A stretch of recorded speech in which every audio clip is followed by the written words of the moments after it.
And that to me became the key driver of staying in this profession as long as I have, because it gets very political.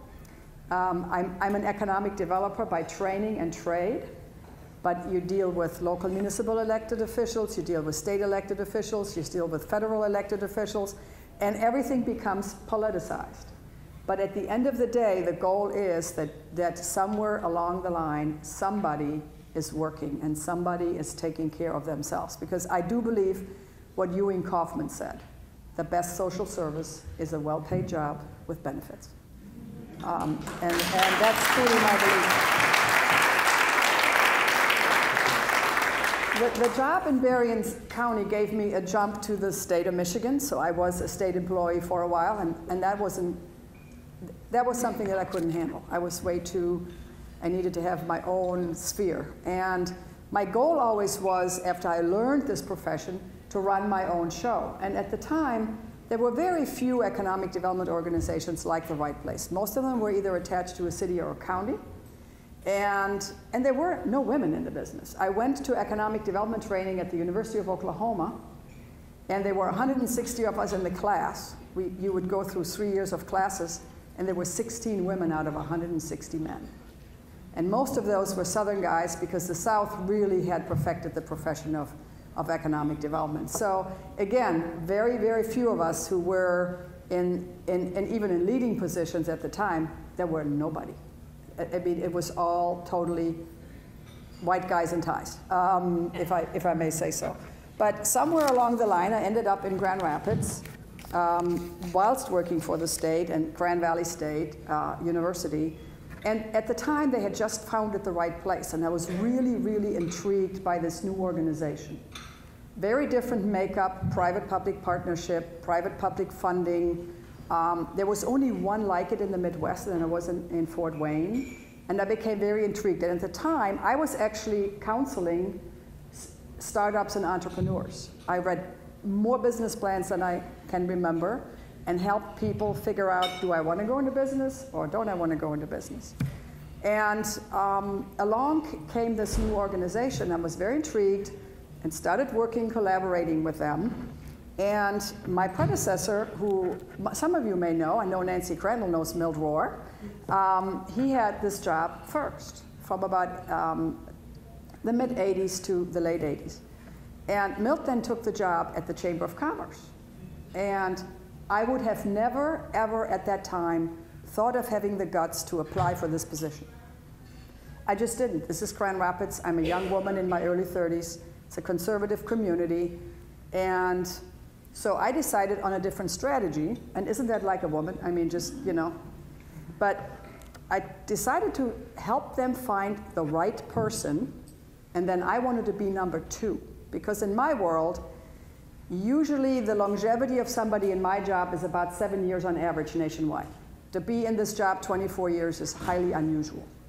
You move from a small community like Berrien County to a larger one like Grand Rapids, and then you go on to Portland or Phoenix or Baltimore or Cleveland or something. And I've had all those opportunities, and for reasons that I would be happy to talk about, I always stayed because I really do love West Michigan. So I decided to get engaged and help them really pick the next person, and so I could become number 2. Isn't that like a woman? I wouldn't do that again today, but I learned along the way. And they actually took my advice, because I gave them some very good names of some very good economic developers. And at the same time, they asked me to lead the first trade mission for The Right Place to Germany. And some people think, we've got all these German companies coming here because of me, but actually that wasn't their strategic plan. 25 years ago, I just made it happen. And so one of the board members went with me on that trip, and he said, why didn't you apply for that job? I said, Ed, they would have never hired me. I didn't want to really ruin my chances of getting it eventually, because this community doesn't know me.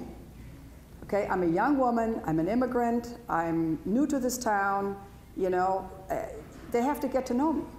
He said, well, you can do the job. I said, I know I can do the job, but I also have to get the opportunity to do the job. And so if I help them find the right person, then I can be number 2. I get to know them a little more, and you know, eventually I'll get there. So they hired somebody. They hired a very good friend of mine who retired a couple years ago. And by the time I got back from this trip, he had reneged on the contract.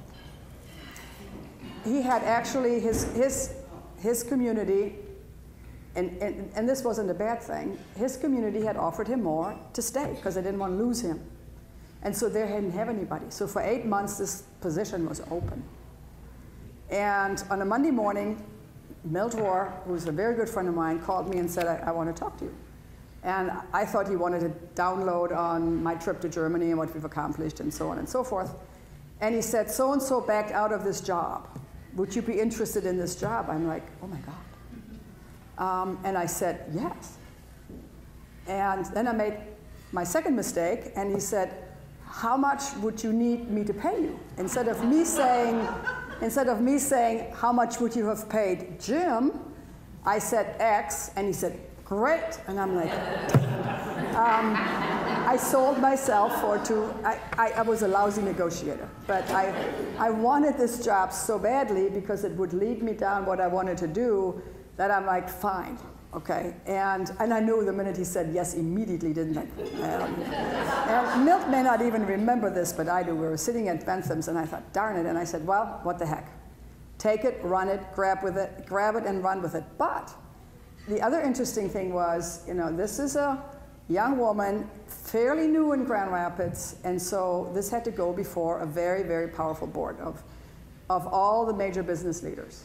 And I had a mentor during that time, and he's still, I call him my Ersatzdad because Orville Hoxie is now over 80, and he actually mentored me along, and he went to talk to the board and said, she can do this job. I've known her for several years now, and she can do it. And so they said, well, Orville, you've worked with her, you know her, we'll take your advice. And that included Mr. Meyer and Mr. Van Andel and Mr. Gillette, who's since passed away. And so Orville became, my mentor along the way. And I've had a lot of mentors along the way. And interestingly enough, most of them were men. Because at the time I got started in this business, there weren't any women in this business to mentor me, okay? So once we got past that hurdle, I got the job, and the rest, as they say, is history. About 10 years ago, at a black tie event at the Amway Grand, Dick Gillette, who's since passed away and was the chairman of the board of Old Kent Bank many years ago, called me over and said, I owe you an apology. And I said, Mr. Gillette, why would you owe me an apology? He had long since retired, and he said, I was the only person on that board when they offered you that job who said no. And because I didn't think you could do it, and I wanted somebody with other credentials. And he said, and I was wrong.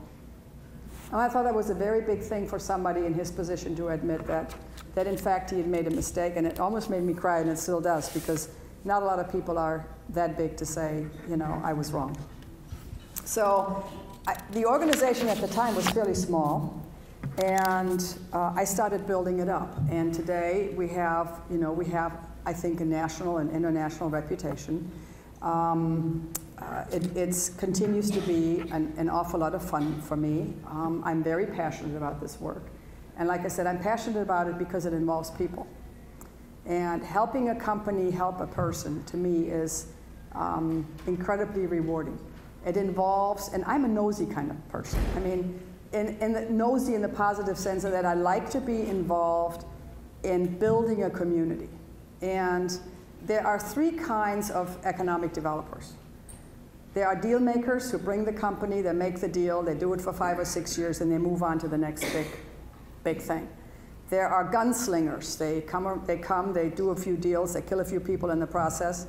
And they're community builders. And these are kind of, a good friend of mine in the business kind of gave me this explanation at one time. And I consider myself an economic development community builder. That's why I sit on 9 boards, whether it's the symphony or the opera or the MEDC or whatever. To me, that means you get your job done much better. You really get engaged in more than just making the deal, which we do like to make. And we did over $469 million of new investment in just 30 months, and 6,700 jobs, and $228 million in new payroll. And so that's what keeps me up at night, but it also gives me satisfaction.